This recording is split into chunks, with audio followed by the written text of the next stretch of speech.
ಮಾತು ಶುದ್ಧವಾಗಿರ್ಬೇಕು. ಯಾವ ಮಾತು ಶುದ್ಧವಾಗಿದ್ರೆ ಯಾರು ಬೇಕಾದ್ರೂ ಹತ್ರಕ್ಕೆ ಸೇರಿಸ್ಕೊಳ್ತಾರೆ. ದೇಹ ದಪ್ಪಾಗಿದ್ದು ಹಣ ಹೆಚ್ಚಾಗಿದ್ದು ಬಾಯಿ ಶುದ್ಧವಾಗಿಲ್ಲ ಅಂದ್ರೆ ಯಾರ ಹತ್ರ ಕರ್ಕೊಂಡರು? ಯಾರು ಕರ್ಕೊಳ್ಳೋದಿಲ್ಲ. ಯಾಕೆಂದ್ರೆ ಯಾರೋ ಮಾತಾಡ್ತಾರೆ ಕೆಲವು ಜನ, ಏನಾದ್ರೂ ಆಗ್ಲಿ ಒಯ್ತಾವನೆ, ಎಲ್ಲೋ ಮಂಡ್ಯಕ್ಕೆ ಹೋಯ್ತಾವನೆ ಕಬ್ನಳ್ಳಿಯಿಂದ, ಒಳ್ಳೇದಾಗ್ಲಿ ಹೋಗ್ಬಿಟ್ಟು ಪಪ್ಪ ಅಂತ ಅನ್ನೋದಿಲ್ಲ. ಏನನ್ಬೇಕು?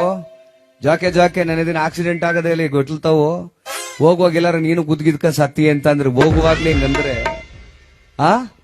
ಅವನ್ಗೆ ಒಳ್ಳೇದಾದಪ್ಪ ಇಲ್ಲ. ಮಾತು ಹಿತವಾಗಿರ್ಬೇಕು. ಮಾತಿನೊಳಗಳ ಮಾತು ಮುತ್ತು ಕಣ ಅಂತ ಹೇಳ್ತಾರೆ. ಕಣ ಅಂದ್ರೆ ಚಿನ್ನ, ಮಾತಿನ ಮುತ್ತು ಚಿನ್ನ ಇದ್ದ ಹಾಗೆ. ಮಾತಾಡುವಾಗ ಇತಿಮಿತಿ ನೋಡಿ ಮಾತಾಡಬೇಕು. ಯಾಕೆಂದ್ರೆ ನೋಡಿ, ಯಾರೋ ಒಬ್ಬ ಊರಿಗೆ ದೊಡ್ಡ ಪಟೇಲ, ಕೇಳಿಸ್ಕೊಳ್ಳಿ ಇವಾಗೆ, ಊರಿಗೆ ದೊಡ್ಡ ಪಟೇಲ, ಬೇಕಾದಷ್ಟು ಆಸ್ತಿ ಅದೇ, 3 ಮನೆ ಕಟ್ಟವನೆ, ದೊಡ್ಡ ದೊಡ್ಡ ಮನೆಗಳನ್ನ. ಬಾಯಿ ತೆಗೆದ್ರೆ ಬರೀ ಬಚ್ಚಲು ಅವನ್ ಬಾಯಿ. ಏನ್ರಿ ಪಟೇಲ್ರೆ ಗೌಡ್ರೆ ಎಲ್ಲೋ ಹೊರಟಿದ್ರಿ ಅಂದ್ರೆ, ಏನೋ ಬೋಳಿ ಮಕ್ಳ, ನನ್ನ ಯಾಕೋ ಮಾತಾಡ್ಸಿ ನೀನು. ನೋಡಿ ಎಷ್ಟು ದುಡ್ಡಿದ್ರೇನಪ್ಪ ಬಂತು ಪ್ರಯೋಜನ. ಆಗ ಯಾರೋ ಹೇಳೋದು ಇಂತ ಪುಣ್ಯಾತ್ಮರು, ಅಪ್ಪ ಇಲ್ಲಿ ಗುತ್ಲಲ್ಲೊಬ್ರು ಸ್ವಾಮಿಗಳು ಬಂದು ಸೇರ್ಕೊಂಡವ್ರೆ, ಅವರ ಕರ್ಕೊಂಬಂದು ನಿಮ್ಮ ಮಟ್ಟಿಲ್ ಪಾದ ಪೂಜೆ ಮಾಡಿಸ್ಬಿಟ್ಟು ಬೈದಿಲ್ಲ ಅಂತ ಅವ್ರ ಮೇಲೆ ಪ್ರಮಾಣ ಮಾಡ್ಬಿಡೆ, ಹೊಂಟೋಯ್ತೆ ಬೈದು ಆಮೇಲೆ ನಿಲ್ಸ್ಬಿಡ್ತೀಯ ನೀನು ಅಂತ. ಹಂಗ ಆಯ್ತು, ಸ್ವಾಮಿಗಳು ಕೇಳ್ಕೊಬತ್ತೀನಿ ಅಂತ ಹೋದ. ಸ್ವಾಮಿಗಳು ಮಠದಲ್ಲಿ ಕೂತಿದ್ರು, ಉಬೋ ತಿಕ್ಕಂದು ನಮ್ ಸುರೇಶ್ ನಂಗೆ ಏನ್ ದಪ್ಪಾಗಿ ದುಡ್ವಾಗಿ ಗಿಜೂರ ತಿಂದಿದ್ರಲ್ಲ, ಒಳ್ಳೆ ಯಗಣ ಕೂತಂಗ್ ಕೂತಿದ್ದ. ಓದ್ದೆ ಅಡ್ಡಡ್ಲ ಕಾಲಿಗೆ ಬಿದ್ದುಬಿಟ್ಟ ಪಟೇಲ ಆತಗೆ.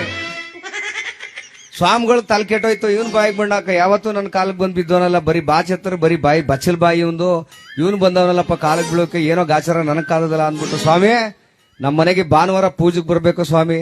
ಅಪ್ಪ ಬರುದಿಲ್ಲ ಕಣಪ್ಪ, ನಾನು ನೀನ್ ಮಾತು ಎತ್ತಿದ್ರೆ ಬರೀ ಬಾಯಿನೇ ಬೋಗಳನೆ ಬೋದಿ ಅಂತಲೋ, ನಾನ್ ಬರುದಿಲ್ಲ ಕಣ್, ಹೋಗಪ್ಪ ಅಂತ ಅಂತು ಸ್ವಾಮಿಗಳು.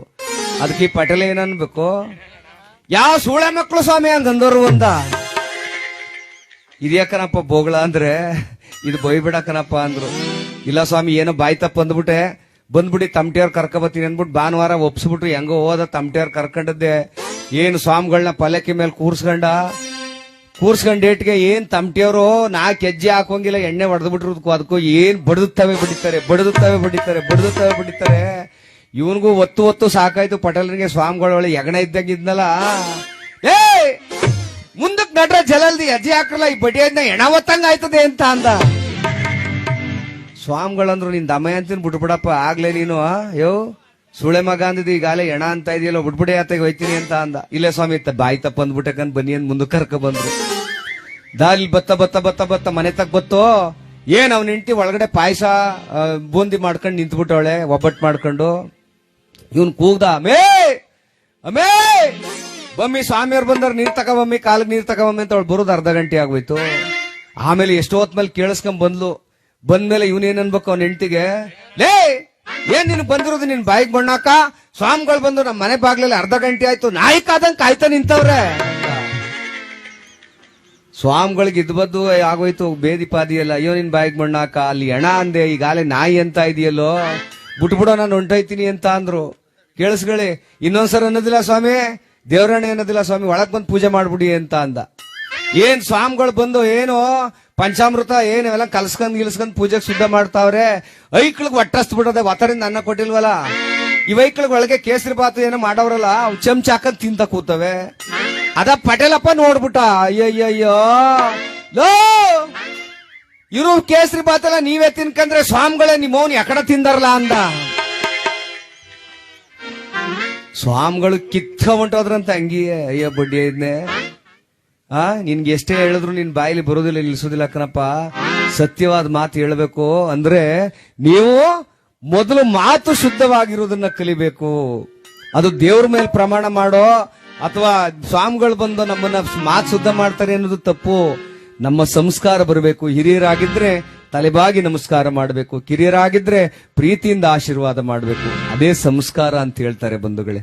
ಯಾಕೆಂದ್ರೆ ಇವತ್ತು ಬೇಕಾದಷ್ಟು ಜನ ನೋಡ್ಬೇಕು, ಸದ್ಯ ನಮ್ಮ ಬೂತ್ ನೊಸೂರಲ್ಲಿ ಈ ಹುಲಿಗಳಿಲ್ಲ, ಅದೊಂದೇ ನಮ್ಮ ಪುಣ್ಯ.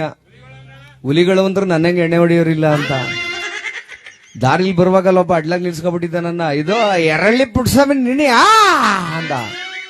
ನಾನು ಎಂದೆ, ಮೊಬೈಲಲ್ಲೆಲ್ಲ ನೋಡ್ತೀನಿ ಇದೋ ಎಷ್ಟಾಳ್ ಬಂದಿದ್ದೀರ ಅಂತ ಕಬ್ ತುಂಬ ಕರೀತಾರಲ್ಲ ಹಂಗೆ ಕೇಳ್ತಾವನೆ ಎಷ್ಟಾಳ್ ಬಂದಿದ್ರಿ ಅಂತ. ಹೋಗು ಸುಮ್ನೆ ಬಾಯಿ ಮುಚ್ಕೊಂಡು ಬಂದೆ. ನಾವೊಂದ್ 7-8 ಆಳ್ ಬಂದಿವಿ ಅಂತ ಅಂದೆ. ಆಮೇಲೆ ಎಲ್ಲ ಒಂದೇ ಊರ ಅಂದ.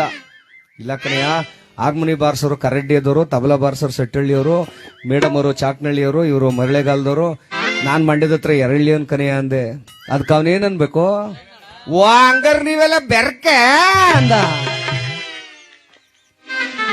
ನೋಡು ಮಾತು ಹೆಂಗವೇನುದ, ಈ ಬೆರ್ಸ್ಕ ಬಂದಿರೋನೇನಕ್ಕೂ ಬೆರ್ಕೆ ಅನ್ನೋದಕ್ಕೂ ಎಷ್ಟು ವ್ಯತ್ಯಾಸ ಅದೇ ನೋಡಿ.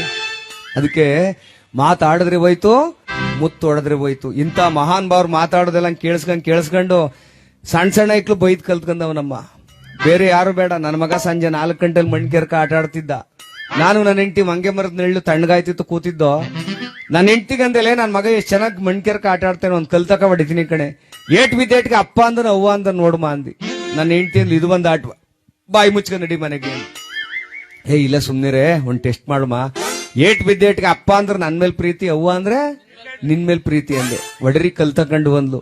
ಸಣ್ಣ ಕಲ್ ತಕೊಂಡ್ ಜೋರಾಗಿ ಹೊಡೆದೆ. ಏಟ್ ಬಿದ್ದೇಟ್ಗೆ ಏನನ್ಬೇಕು ಅವನು, ಯಾವಂದ್ಲ ಸೂಳೆ ಮಗ ಕಲ್ ಹೊಡೆದವನು ಅಂದ.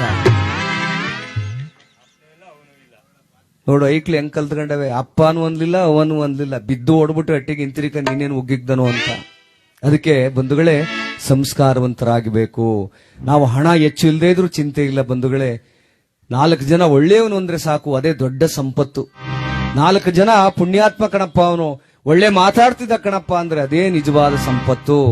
ಈಗ ಆ ಸಂಪತ್ತನ್ನು ಉಳಿಸ್ಕೊಳ್ಳೋದು ನಮ್ಮೆಲ್ಲರ ಕರ್ತವ್ಯ.